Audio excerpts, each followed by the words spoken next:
Ao sair, vocês encerram a reunião, que aí para a gravação, tá?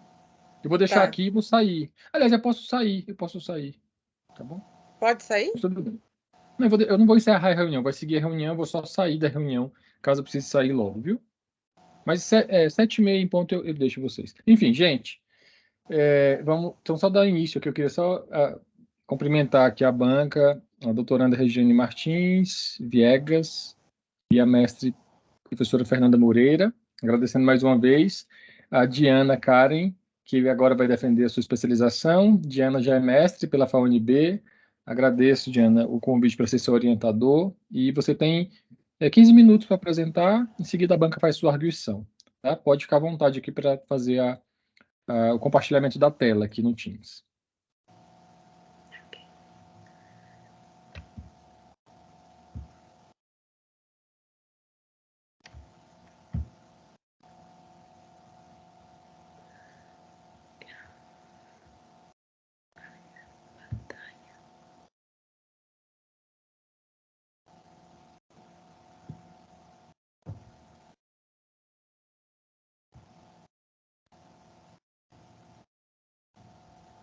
Ahora sí, se visualiza. Por favor, si me pueden avisar. Sim. Bueno, entonces voy a comenzar. Bueno, estimados profesores, miembros de la banca examinadora, buenas noches ante todo. Y primeramente agradecerles, ¿no?, que se me haya permitido hacer esta presentación en español. Bueno, posteriormente voy a pasar ahora a presentar este trabajo de conclusión de curso que ha estado bajo la orientación del profesor Cayo y la profesora Diana Paola Maigua López. El título es Simulación computacional microclimática del Parque Manuel Pino en la ciudad de Puno, en Perú. Bueno, debido a una de las grandes problemáticas, ¿no?, y preocupaciones es el cambio climático que está afectando tanto a entornos naturales como urbanos, con graves consecuencias sobre el equilibrio y los ecosistemas, ¿no? En el caso de Perú, en las ciudades que se ubican en la cordillera de los Andes, esto significaría el incremento de sequías y olas de frío severas. Bueno, por este motivo surge una preocupación hacia el diseño urbano sensible al clima y la inclusión de lineamientos que mitiguen este problema. Hay tres objetivos que buscan atender. Dentro de estos objetivos de desarrollo sostenible son tres lo que preocupan a este trabajo, como son el objetivo 11, 3 y 13. Estos objetivos buscan un diseño urbano planificado que contemple la habitabilidad con un adecuado estudio de áreas verdes, el manejo de materiales, espacios saludables y confortables que cumplan con un propósito funcional en relación al clima local. Y parte de la problemática también es la inclusión aquí de un diagnóstico ambiental y directrices bioclimáticas en proyectos nuevos o existentes para el caso de los días de frío extremo, como son las heladas, y el calor extremo, que vendría a ser la alta irradiación solar presente en esta región. El área de estudio escogido es un espacio abierto que se encuentra ubicado en la parte alta de los Andes peruanos a 3.825 metros sobre el nivel del mar, denominado el Parque Manuel Pino, que es uno de los espacios públicos de mayor concentración peatonal en el que se desarrollan actividades de recreación y culturales en la ciudad de Puno, en Perú. Este espacio se localiza en el centro de la ciudad y es considerada la segunda plaza más importante después de la Plaza Mayor. En las imágenes, la figura 3, podemos observar, ¿no?, una vista aérea de este lugar. Este espacio tiene unos 3.600 metros cuadrados, tiene materiales en los edificios principalmente de ladrillo, concreto, madera en los balcones, algunas edificaciones antiguas de adobe también. Bueno, como objetivo general se planteó realizar un diagnóstico del estado actual en los días extremos de frío y calor que coincide con las estaciones de invierno y primavera del Parque Manuel Pino en la ciudad de Puno por medio del programa ENVIMED versión .5.5. y realizar el reconocimiento espacial, la compatibilización con el programa ENVIMED del espacio público denominado el Parque Manuel Pino por medio del entorno, el estudio de la materialidad, vegetación, data climática por medio de visitas in situ y revisión bibliográfica. Otro objetivo específico es valorar el confort térmico desde las variables ambientales, temperatura de aire, humedad relativa y velocidad del aire del Parque Manuel Pino.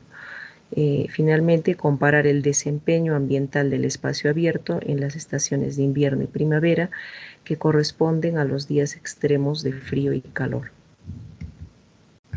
Dentro del método se dividió en 3 partes. Como primera parte, se ingresó las configuraciones básicas de entrada de datos espaciales que influyen en el modelaje. La malla ha sido rotado en 11 grados al este para un mejor trabajo y configuración en el programa. Se hizo el levantamiento de los materiales superficiales en el sitio de las viviendas. En la tabla 1 se puede observar el resultado del tamaño del modelo, que fue de 100 por 100 por 80 metros, ¿no? Que es lo que permite el programa en su versión gratuita. Bueno, las alturas del recorte fueron desde 3 hasta 15 metros y también se puede observar aquí la ubicación para el ingreso al programa, es decir, las configuraciones de latitud, longitud. Seguidamente se revisó el banco de datos del programa y se buscó materiales en pared, techos, suelos, vegetación, mobiliario urbano que coincidan con las características de los existentes para hacer esa compatibilización. Una vez definidas esas características a ingresar, se realizó el modelaje y simulación en el día extremo de frío, que coincide con el día 15 de julio, y el extremo de calor, que coincide con el día 13 de noviembre. Las imágenes podemos observar el modelaje resultante y esa compatibilización que se hizo con el banco de datos del programa. La temperatura máxima y mínima de acuerdo a la data climática de los datos históricos de 30 años, desde el 91 hasta el 2021, indica que los meses extremos de temperatura corresponden con respecto al frío a la estación de invierno en el mes de julio y con respecto al calor a la estación de primavera en el mes de noviembre. Aquí podemos observar esas temperaturas medias presentes que se dieron en esas estaciones y el motivo también por el cual se eligió esos meses. La recolección de datos climáticos se hizo en referencia a 5 variables que requiere el programa que conforman las configuraciones básicas meteorológicas, como son la temperatura del aire máxima y mínima, la humedad relativa, la dirección predominante de vientos en grados, los datos atmosféricos y datos de rugosidad. De acuerdo a lo mencionado, se presenta aquí el resumen de esos datos necesarios para la simulación. Las horas tomadas como referencia fueron 9, 15 y 21 horas, que coinciden con las indicadas por la Organización Meteorológica Mundial. Fue utilizada la configuración Simple Forcing. El horario de inicio de simulación fue a las 7 de la mañana, contabilizando un aproximado total de 96 horas de simulación para los días elegidos. Y finalmente se seleccionó las variables ambientales a ser presentadas para su interpretación, tales como temperatura del aire, la humedad relativa y velocidad de los vientos, así como el índice PMB, con datos de salida por medio del plugin ENVICOR y Leonardo. Aquí se observan los mapas de temperatura para los 3 horarios analizados en las 2 estaciones elegidas. Como resultado se observa que la mejor temperatura se da en la estación de primavera para el día extremo por calor, alcanzando una temperatura de 16.95 grados centígrados, y en la estación de invierno a las 15 horas. Estos 2 horarios fueron las horas en que se presentó un mejor caso. En los otros horarios presentados, la temperatura es predominantemente fría.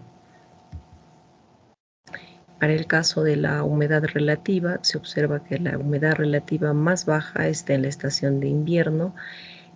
A las 15 horas existe poca influencia de las fuentes de agua y la vegetación existente. Para el caso de los vientos, en invierno se observa mayor intensidad y vientos diagonales en estos 3 horarios, de las 9, 15 y 21 horas. De acuerdo a la escala de Beaufort, los vientos en el espacio público se clasifican de 0 a 4, desde calma hasta bonacibles con brisas moderadas. Y para la estación de primavera, para el día extremo por calor, la dirección del viento se da predominantemente por el sur y se observa que ingresan al espacio público de manera perpendicular, creando un efecto de canalización con respecto a las calles peatonales. Este efecto genera un barrido en estos 3 horarios, intensificándose de forma progresiva, como se puede ver. En este efecto se hace contraproducente, pues debido a que allí en estos lugares se ubican bancas donde permanecen personas, por lo que provocaría cierto malestar por no encontrarse algún obstáculo que dificulte ese paso del viento. Bueno, para definir cómo se encuentra el microclima del espacio público, se utilizó el índice PMB, que predice el valor medio de los votos de un gran número de personas en la escala termal de 7 puntos, de acuerdo a la ISO 7730. En la tabla 9 se puede observar los valores que van de -3 a +3, y al costado se aprecian los rangos insertados en el programa, ¿no? La leyenda que fue configurada para el programa INVIMED.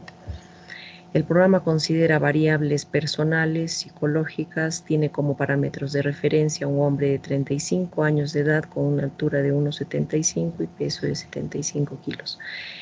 Se utilizó también el K-Level a 1.40 metros. Bueno, como resultados de este estudio para la estación de invierno, en el día extremo por frío en relación al índice PMB, se observó que los rangos están por debajo de -0.5, lo que significa que en esta estación la prevalencia es de muy frío, sobre todo en el horario de las 9 y 21 horas. En el horario de las 15 horas existe una mejora en la sensación térmica, sobre todo en los lugares donde ha impactado la radiación solar de manera directa. Pero para la estación de primavera, para el día extremo por calor, el espacio público llega al estado neutral a las 15 horas, ¿no? En donde se aprecia influencia de la vegetación existente, por lo que alrededor de las especies arbóreas existe una disminución de la temperatura. Se puede observar que en general en todos los horarios analizados los valores oscilan entre ligeramente frío y muy frío. Bueno, como algunas de las conclusiones que se sacó de este trabajo es que la simulación computacional por medio del programa utilizado aportó en el entendimiento de las variables analizadas y el índice de confort PMB, que se ubican por debajo del estado neutral en la mayoría de las horas estudiadas.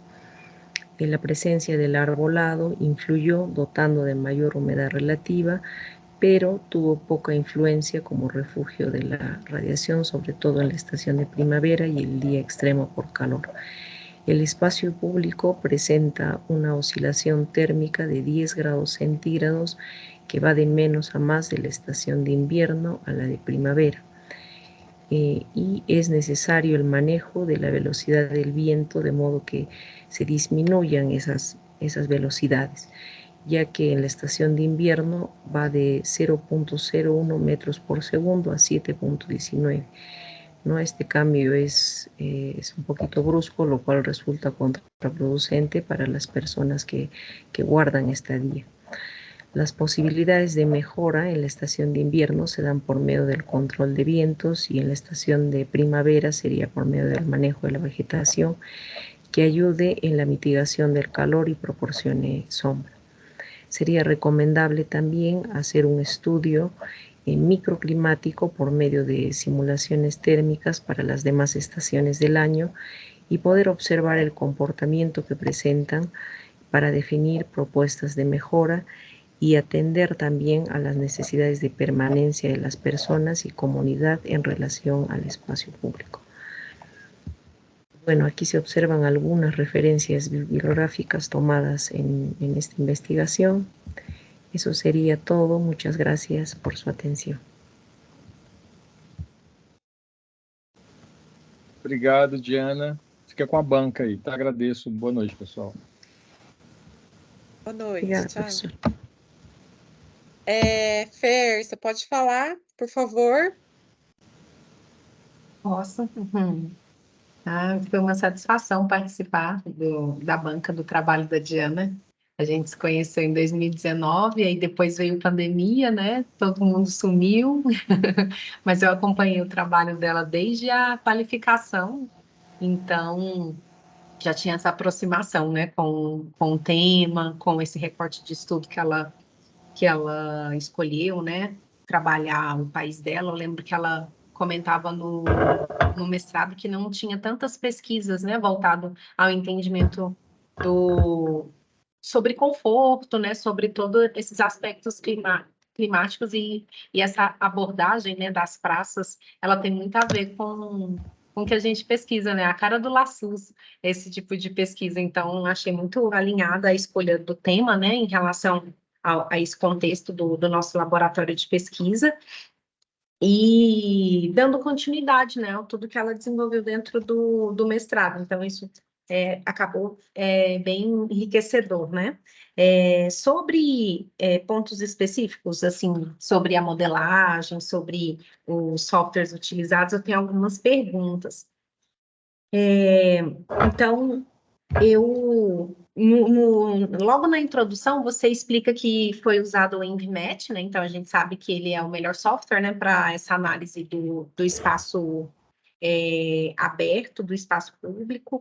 E aí eu fiquei em dúvida, porque assim, né, acaba que essas coisas vão inovando, e aí eu gostaria de ter, igual a maneira como você usou para explicar o porquê do EnViMAT, eu achei que poderia ter explicado o porquê do Leonardo e do EnViCore, né? Por que eles foram utilizados, quais as vantagens de utilizar esses aplicativos, né? No que eles enriqueceram, porque a gente sabe que tem um monte de aplicativos, né, para o software. Então, eu achei que da mesma forma que você explicou, né, sobre o porquê da EnViMAT, poderia ter explicado sobre ele, principalmente para quem é um curioso, né, nessa área do conforto do espaço público, que aí direciona, né, quem se interessar para conhecer o plugin.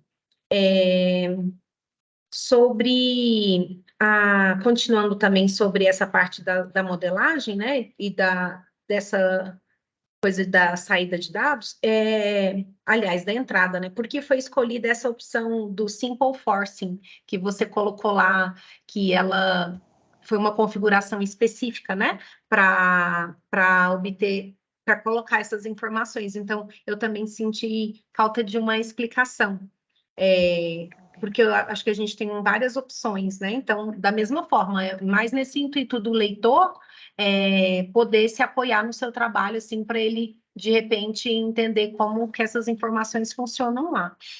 E aí, bom, eu nunca fui no Peru, né? Ainda quero ir. E quando você fala sobre um desconforto por calor, e aí quando você fala assim, 16,95 graus Celsius é um desconforto por calor. E eu penso que aqui, né, no DF, até a Regiane lá no Campo Grande dela, a galera vai estar usando pelo menos um moletom, né? Então, assim, eu senti falta também, né, já que apesar de ser um país da América Latina, a gente não entender como isso poderia funcionar, né, porque a gente tem ali um país que ele é bem longilíneo, né, então ele tanto vai ter essa realidade ali de vizinho da floresta amazônica, vai ter uma realidade climática. O meio do Peru vai ter um outro aspecto, e o extremo sul também. Então, e aí quando a gente pensa em Puno, e aí eu fiquei pensando, cara, 17 graus, né? Para quem sente 5 e às vezes 3, vai ser um super gostosinho, né? Vai tá legal. Aí você coloca que é um extremo de calor. Eu fiquei imaginando como seria isso, né? Então, de repente, o que para a gente seria desconforto de frio, lá já é um desconforto de calor. Aí eu fico tentando também entender como seria isso, se é esse aspecto por exemplo, que você coloca, que a gente sabe como que funciona, que é a baixa umidade, por exemplo. Né? Então, assim, a baixa umidade, ela, principalmente, você deve ter sentido bem aqui, porque você ficou todo 2019 aqui, quando baixa a umidade, a nossa madrugada vira um deserto. Então, às vezes, essa falta de umidade, ela vai refletir em diversos aspectos do conforto. Então, eu, como leitora, né, leiga, dessa parte de entender como é o país e como seria estar em Puno, de repente você comentar essa sua vivência, né? O que as pessoas buscam nesse espaço, né? Porque eu vejo que você pondera isso. Olha, as minhas análises, elas mostram que, por exemplo, a vegetação, ela agrega em termos de umidade, mas ela, por exemplo, não protege da radiação. E tem determinadas épocas do ano que mais acelerado, então de repente essa vegetação ela poderia ter um potencial de segurar essa força do vento, que acaba levando, por exemplo, esse desconforto, né? Porque a gente sabe que quando faz frio, se venta, piora, né? Então é mais nesse sentido, assim, de esclarecer para o leitor como é essa realidade climática, que para a gente é muito diferente, né? Se a gente quer sentir frio aqui no Brasil, a gente tem que ir num período específico para algumas cidades do sul, porque aqui no Centro-Oeste, o máximo que vai ter é frio na madrugada. Então, é mais assim, esse tipo de informação para esclarecer um leitor mais leigo como eu, para mostrar assim que, nossa, então, no inverno eu tenho de 5 a 8 graus. E aí, na primavera, eu tenho um clima mais agradável, de 9 a 13. Mas para a gente continua frio, né, Jane? Mas como é isso, né? Então, por que as pessoas, por exemplo, deixariam de frequentar essa praça por conta desse desconforto, né? É mais sobre isso mesmo. Então, eu vi que você coloca o dia extremo de calor. Aí a minha pergunta ele é realmente desconfortável, assim, para as pessoas de lá? Realmente influenciaria, né? Essa questão de vou permanecer ou não? Acho que é isso. E parabéns pelo trabalho, Diana.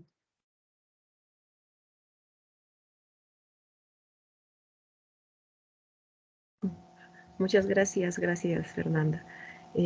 Sí, o sea, un poco para comentar, ¿no? Lo que me acaba de comentar es, sí, la realidad, la climática aquí, la percepción también mucho depende de las personas, ¿no? Yo leía un artículo que hablaba de que se hizo en los Himalayas, que más o menos creo que es un poco es de la poca referencia bibliográfica que yo pude encontrar. Y en esa investigación concluían de que esta población en los Himalayas, esas poblaciones que se asientan ahí, se encuentran cómodos con 10.5 grados centígrados, o sea, la comodidad térmica para ellos está en esa temperatura. Entonces a mí un poco me sorprende también, ¿no? Aquí se incrementa a esos 17 y sí, las personas se sienten incómodas. Aquí están muy acostumbrados también a estar arropadas, a tener más cantidad de ropa, y también eso es algo ya parte de la cultura aquí. Entonces, con 17 grados expuestos al sol, yo sí observo que tienen, ¿no?, cierta disconformidad térmica. Entonces, bueno, también un poco para apoyar y reforzar este trabajo siempre es necesario mayores investigaciones que digan, ¿no?, en estas latitudes cómo es que varían, en cuánto están esos rangos, para apoyarme, ¿no?, un poco, pero es muy escasa la información realmente. Pero bueno, en referencia a esa climática, como lo puse en una de las tablas que mostré, que decía, ¿no?, que el mes más cálido aquí es ese, y la temperatura mayor que se presenta ahí sería esa de casi 17 grados, ¿no? Que entiendo, sí, para el contexto en el Brasil, por ejemplo, cuando yo estuve allá, sí, es muy bajo, es bastante bajo, ¿no? Entonces, bueno, de todas maneras yo agradezco, ¿no?, las consideraciones, lo voy a tener en cuenta. Bueno, otra de las cosas que me indicaba es del simple forcing, ¿no? Esto es, bueno, sobre todo por la versión gratuita que yo utilicé, ¿no? Ahí también vi un poco de limitación, porque bueno, en la versión paga obviamente creo que se podría haber hecho un mejor estudio, ¿no? Mucho más amplio, donde se tenga mayor contexto urbano y se pueda ver cómo realmente está afectando esas variables climáticas al espacio público. Entonces sí, esas son algunas de las cosas limitantes que se ha tenido en este estudio.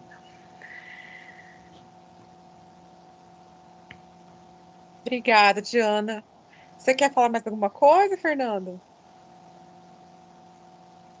Não, tá tranquilo. Não? Eu sei Tá. como é que é isso, Diana, de usar o software pago. Eu também só pude usar o software gratuito e aí tem uma série de limitações, né?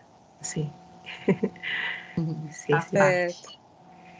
Diana, parabéns, né? Parabéns por ter chegado até aqui. Assim, depois de mestrado, ainda encarar, né, a especialização e concluir. O tema que você está inserindo, eu acho ele muito importante, porque esse modelo de avaliação, de avaliar o conforto térmico, eu anotei aqui, ele é uma ferramenta, né, para avaliar o conforto, a simulação computacional. E ela ajuda a gente no processo de projeto, né? Tanto quanto avaliar porque ela avalia diretamente o ambiente térmico, por isso que essa ferramenta é importante. Então, o EnviMat, eu não domino o EnviMat, né? Eu não sei fazer simulação através do EnviMat, mas eu sei que ele dá essa possibilidade de a gente avaliar o ambiente térmico, mesmo ele sendo externo. Mas eu tenho umas considerações para fazer, assim, além de te falar que esse tema é ótimo, né? Que é um tema, assim, igual você falou também, que a Fernanda falou no começo, que não é muito estudado isso, né? Ainda é um tema ainda pouco estudado. A área da tecnologia, a área do conforto, ela é um pouco estudada. Então, eu queria te fazer uma pergunta. Eu sei que você usou o software EnviMat para fazer a simulação computacional do conforto térmico externo, ok, perfeito. A ferramenta, já falei dela, ok. Só que a metodologia que você usou, o software é uma metodologia, óbvio, perfeito. Só que a metodologia que você usou para avaliar é o índice PMV, né? Predict Sim. Mean Vote.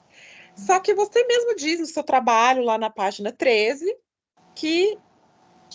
Vamos olhar, vou lá na página 13. El índice originalmente desarrollado para interiores foi adaptado para ambiente externo.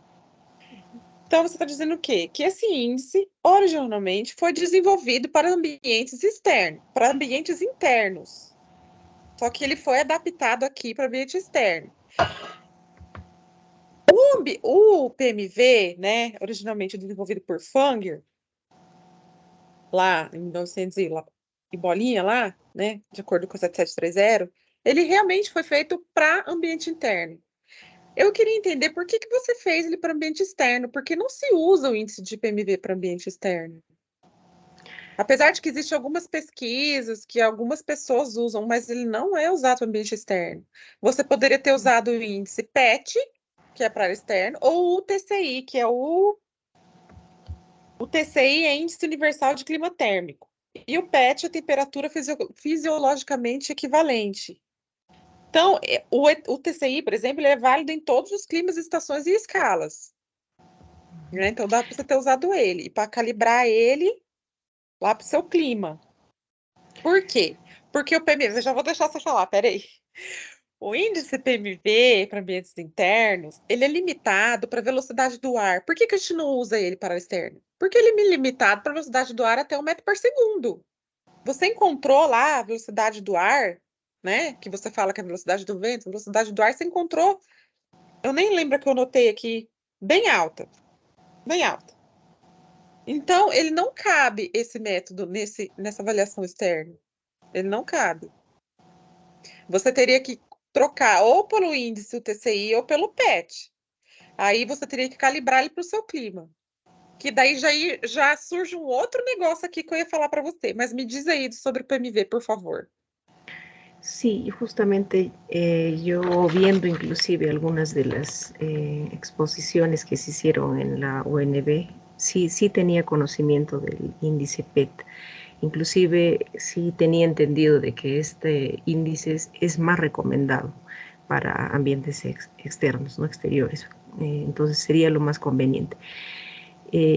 Viendo en la versión gratuita, yo vi que el índice PET no está permitido en versión gratuita, entonces el único que me permitía era el PMB.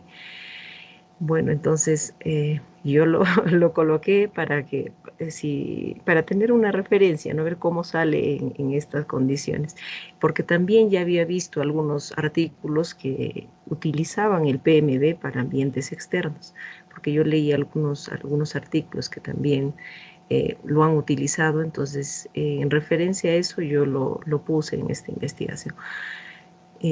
Sí soy consciente de que el PET es más recomendado, entonces ahí también yo tuve esa limitante, ¿no? De que en versión gratuita no es posible utilizarlo.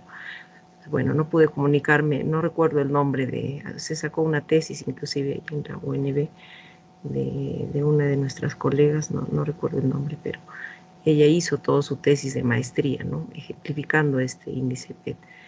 Y sí recuerdo que ella indicó, ¿no? Que es mucho más recomendado, inclusive, sí, yo también me puse a pensar eso, no cabería, entonces, pero ¿por qué el programa lo coloca como una opción para un espacio urbano? Porque el ENVIMET es un programa para hacer simulaciones microclimáticas urbanas, entonces yo me quedé con esa duda también, Rejane, ¿no? Então, mas é porque você pode usar ele para 1 metro por segundo a velocidade. Ele te dá ali um microclima para isso. Uhum. Mas ele não é para ser usado em área externa. Eu tenho assim, eu pesquisei, eu tenho 4 artigos aqui, eu tenho uma dissertação de mestrado, que o professor Caio foi co-orientador, do Tiago em 2021, lá na Universidade Federal de Santa Catarina. Ele fala sobre simulação computacional, ele usa o ENVIMET, e os índices, ele fala dos índices também. Inclusive, na dissertação dele também, ele relata os artigos que tem estudos com PMV na área externa. Mas também tem um outro método para você calcular o TCI, por exemplo, que eu acho que daí você teria que fazer à mão o cálculo. Mas eu te passo, se você quiser, essa literatura aí falando sobre os índices e como que calcularam para a área externa. Outra coisa que eu te falei que está relacionado, é o clima. Você falou que ali no artigo você usou o clima mais parecido com o NBR 15520 aqui do Brasil, falando sobre o clima que é mais próximo de Porto Alegre, na Bioclimática 1 e 2. Eu não vi relação alguma com clima, nenhuma. Porque assim, Diana, a gente tem duas, já que você está falando sobre o clima que não seja do Brasil, você tem duas formas de aplicar o conhecimento do seu clima. Ou pelo Köppen-Geiger, não sei se você já ouviu falar no Köppen-Geiger. Sim, claro. Sim. Você pode classificar o clima aí do Peru de acordo com o clima da sua cidade de Puno aí, com Köppen-Geiger, e também tem uma ferramenta da Universidade de Berkeley que chama Clima-Tool. Essa ferramenta tem arquivos climáticos que eles simulam do ano todo, ou até você fez assim, por exemplo, que eu adorei, assim, que foi ótimo que você fez o levantamento do clima pelas normais climatológicas dos últimos 30 anos. Você conseguiu fazer o levantamento, né? Para poder chegar aí no dia crítico de inverno e outro de primavera. Perfeito, tá certíssimo. Tá? Só que daí você poderia classificar melhor sem colocar esse clima aqui do Brasil, aí nessa ferramenta do Clima-Tool. Também estou disponível, se você quiser que eu te mostre como te ensino como que faz, como que vê rapidinho. E a bibliografia do Köppen-Geiger para você classificar o clima, porque como a gente fala de conforto, né? A gente tem que falar de clima. Então, eu acho que você poderia tirar isso da parte do seu artigo. Agora, fora isso, que é o índice que você usou, PMV, e a classificação climática, deixa eu ver se temos outras coisas aqui.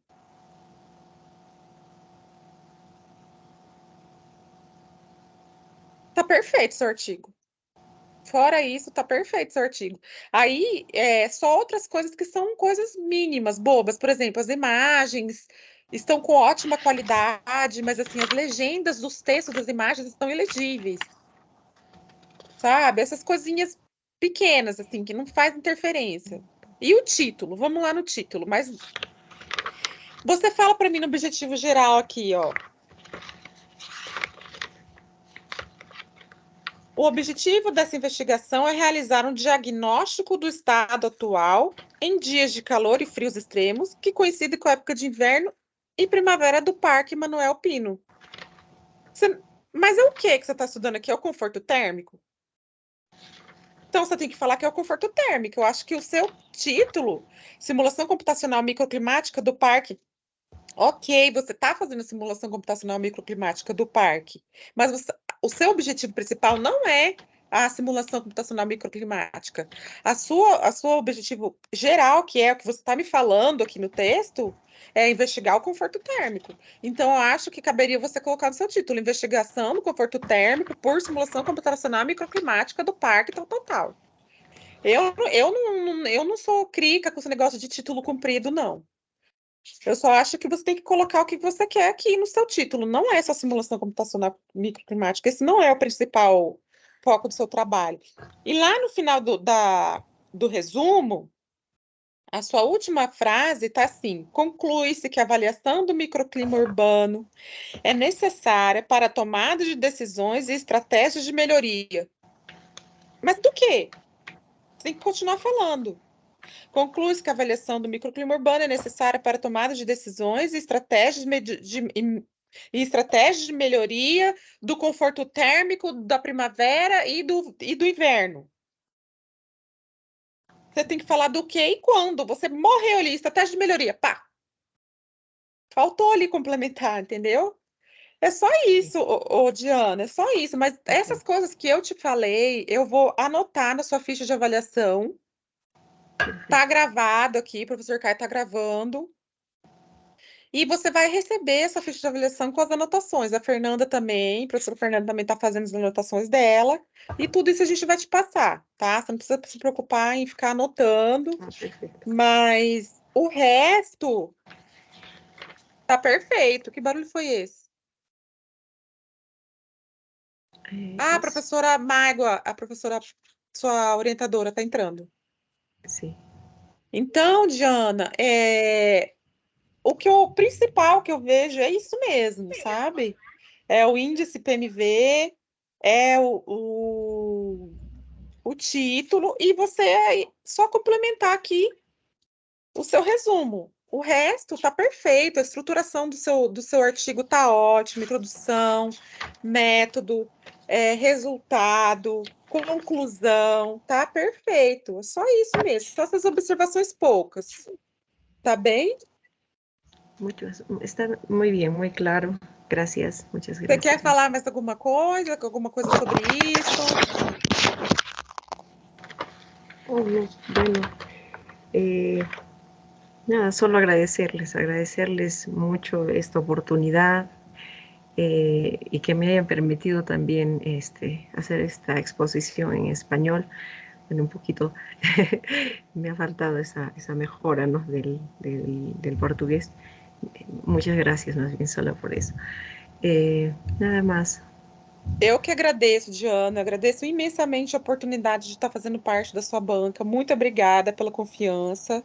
Se eu falei alguma coisa rápida, se tiver alguma dúvida depois, você pode me perguntar, porque, né, eu falei em português rápido aqui, Não, mas eu perfeito. entendi muito bem, seu texto em espanhol já está ótimo, não tem problema nenhum, tá? E eu fico à disposição, a professora Fernanda também, né? Qualquer coisa, qualquer dúvida que você tiver, você pode perguntar, tá bom, Diana? Está bien. Muchas gracias. Obrigada, professora Paola, por estar aqui também, prestigiando a sua orientanda. Se quiser falar alguma coisa, fica à vontade, professora Paola. Boa noite. Buenas noches. O trabalho da Diana foi muito bom. Ela aprendeu, né, o Embimete para fazer tudo isto. Então, eu acho que ela fez um esforço muito grande para concluir esta pesquisa. E, bom, eu acho que o trabalho dela pode ser publicado, tá? Porque tem uma alta qualidade. Tá? Isso, e me alegro ver a vocês. Agora mesmo que estava saindo do meu trabalho e consegui entrar para ver o final da exposição da Diana. Graças, professora. Obrigada pelas considerações, obrigada pela presença, mesmo que no final é importante, né, prestigiar, tenho certeza que você tentou aí. Mas qualquer coisa também tem a gravação para você ver depois, tá? O professor Caio está gravando. E ele também não pôde ficar na reunião, mas se quiser ver depois, aí ele pode disponibilizar. Então, eu desejo boa noite a todos vocês. Muito obrigada. Parabéns, Jana, novamente pelo artigo, tá? Boa noite a todos vocês. Obrigada. Boa noite. Boa noite, gente. Boa noite.